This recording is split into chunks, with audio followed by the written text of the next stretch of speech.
ये Hyundai Delphi i20 का ICM है और ये पूरा सेट है। ये इसका स्मार्टरा है और ये इसकी मैन्युअली की है। ठीक है, अभी इसमें हम देखेंगे तो इसमें मेन स्विच ऑन करते हैं और ये मेन रिले की लाइट है और इग्निशन ऑन करते हैं। तो यहाँ पे हम देखते हैं तो जो हमारी सिक्योरिटी लाइट आती है वो नहीं आ रही। ठीक है, अभी हमने ये केबल लगाया हुआ है जो कैनबुक के साथ ही आता है। ठीक है, और ये भी डेल्फी का केबल उसके साथ ही आता है। ये छोटे सॉकेट में लगेगा। अगर ये हमारे पास नहीं है तो जैसे हमारे पास कैनबुक का जो वायर होता है ना, जो सादा वायर आता है, उसमें हम कैनबुक का वायरिंग डायग्राम देख के ये काम कर सकते हैं। ठीक है, तो अभी तो ये केबल हमारे पास था तो ये लगा दिया। अभी ये जो सिक्योरिटी वाली लाइट नहीं आ रही तो हम क्या करेंगे, सबसे पहले हम ये की को चेक करेंगे। अभी तो ये की टूल ऐसे ही आ रहे हैं, पहले के टाइम में ये जो की टूल थे हमारे वो थोड़े पुराने मॉडल के थे। सबसे पहले हम ट्रांसपोंडर चेक कर लेते हैं।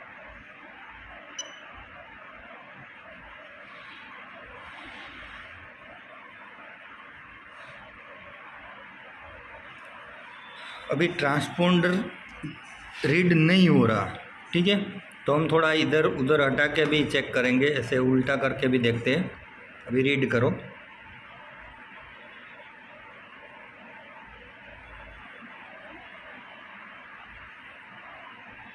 ये रीड नहीं हो रहा है। अभी ऐसे हटा के ऐसे रख के भी देख लो।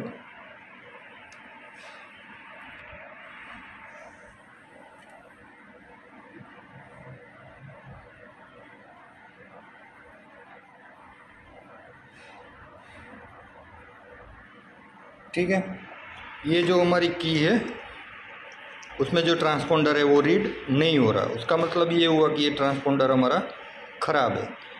अगर हमारा जो ट्रांसपोंडर सही होता तो क्या होता, अभी ये ट्रांसपोंडर हम इधर लगाते हैं और चेक करते हैं। रीड करो।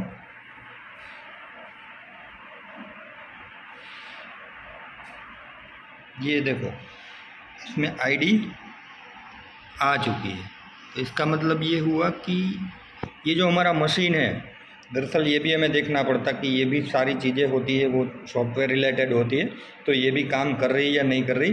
तो दूसरा ट्रांसपोंडर लगा कर हमने चेक कर लिया तो ये काम हमारा हो रहा है। ठीक है, तो इसका मतलब ये हुआ कि ये हमारी जो की है वो हमने चेक की तो डिटेक्ट ट्रांसपोंडर नहीं हो रहा। ठीक है, और दूसरी बात, हम फॉल्ट कोड चेक करेंगे डायग्नोस में जाके कि फॉल्ट कोड क्या आ रहा है। ठीक है, बैक चले जाओ और डायग्नोसिस में जाओ। जैसे हम स्कैनर लगाते हैं रेगुलर,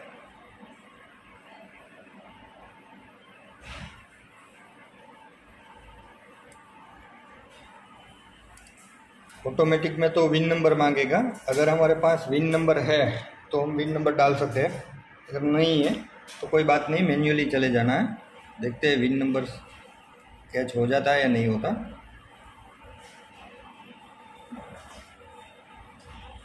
नहीं हुआ। ठीक है, कोई बात नहीं, मैन्युअली चले जाते हैं। i20 PB में जाएंगे।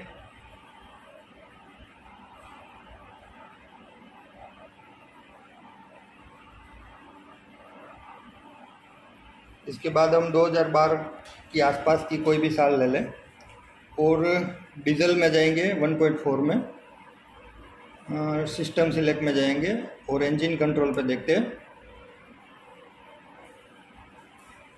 फॉल्ट कोड क्लियर करके देखो, क्योंकि ओपन सॉकेट में तो काफ़ी सारे फॉल्ट आते हैं।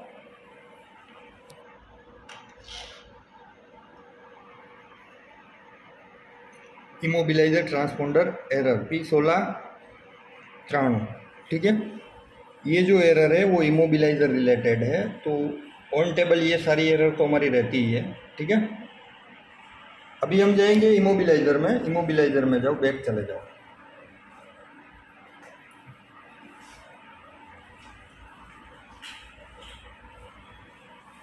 नंबर ऑफ लर्नेट की एक चाबी प्रोग्राम है, ECU स्टेटस लर्नेट है। की स्टेटस जो है हमारा वो नोट चेक आ रहा है। इसका मतलब ये हुआ कि जो हमारी की है जो हम यहाँ एंटेना पे लगाते हैं, जैसे हमने यहाँ पे लगा दी, इसका एक एंटेना भी यहाँ पड़ा था। हाँ, ये रहा। ये जो हमारी कोयल है वो इस टाइप की कैन बॉक्स में लगाई हुई होती है, ठीक है। तो हम कनेक्शन भी लगा के काम कर सकते हैं।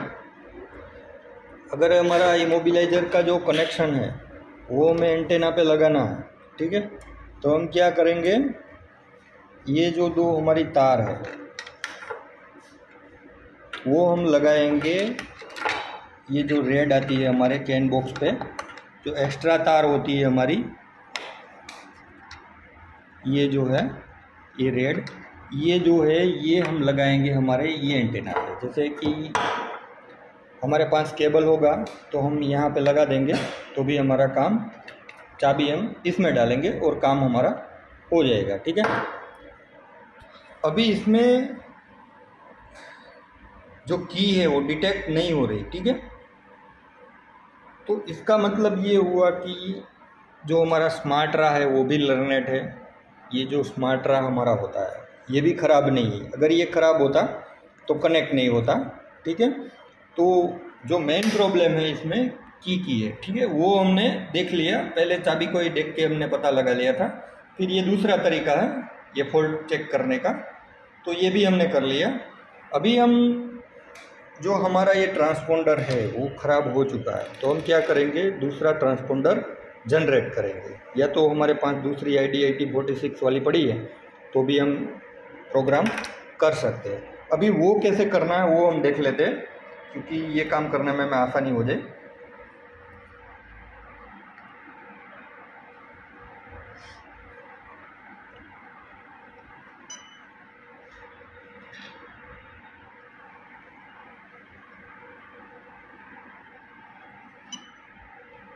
ID-46 में गए,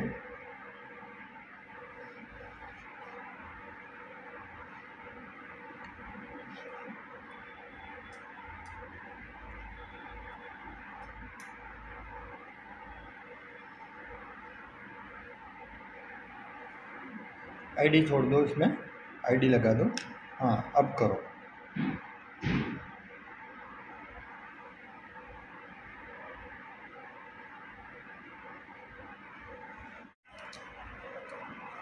काफ़ी सारी आइडिया है जो कभी कभी काम नहीं देती। उसमें से एक चिप हमारी निकली हुई है, हम उस पर काम करते। ये हमने लगाई और हमने प्रोग्राम सक्सेस। इसका मतलब ये हुआ ये हमारी जो सुपर चिप है वो हमारी जनरेट हो गई, ठीक है। अभी ये जो चिप है हमारी वो हम कैन बॉक्स पे लगा देते हैं, ठीक है। आपने देखा यहाँ पे कि लर्नेट की नोट चेक हुआ लिखा हुआ आया हुआ है, ठीक है। अब बैक चले जाओ, की प्रोग्राम में जाएंगे हम।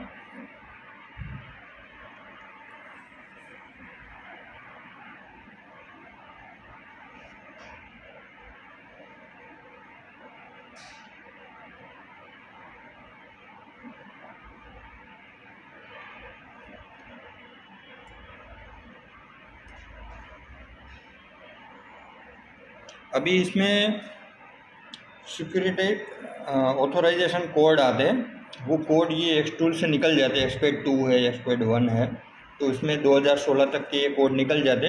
अगर ये कोड हमारे नहीं निकलते तो हम हमारे जो विन नंबर होता है और ID प्रूफ सारे देख के हम ये निकाल सकते हैं, मंगवा सकते हैं। ये कोड हमने पहले निकाला हुआ है, जैसे उसकी प्रोसेस देख लें हम, तो ये मैकेनिकल की इस तरीके से इसका जो पासवर्ड होता है वो निकल के सामने आ जाता है। टाइम लगता है पासवर्ड निकलने में।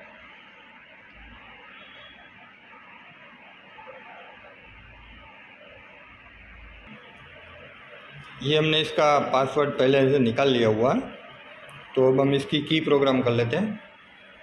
चले जाओ की प्रोग्राम में।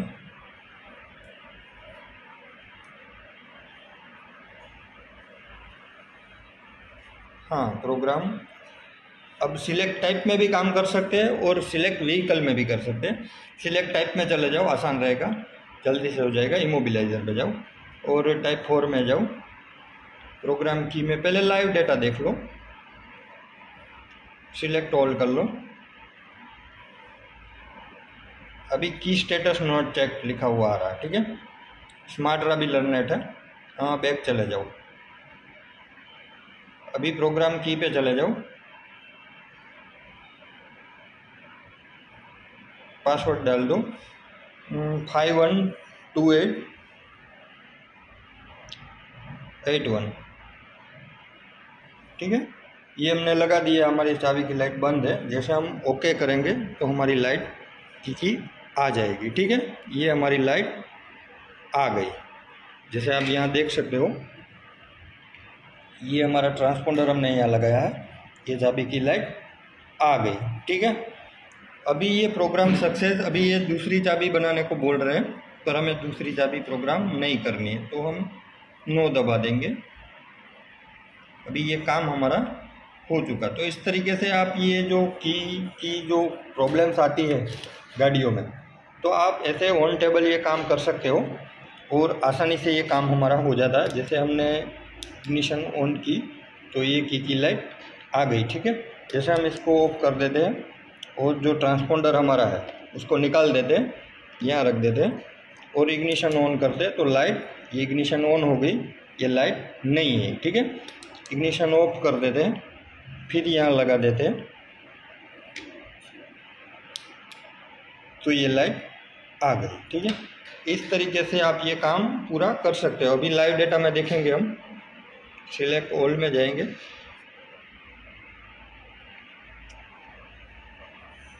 तो ये सब लर्नेट लिखा हुआ आ गया। इसका मतलब ये हुआ कि ये जो हमारा ECM था, इसका ये पार्ट नंबर है।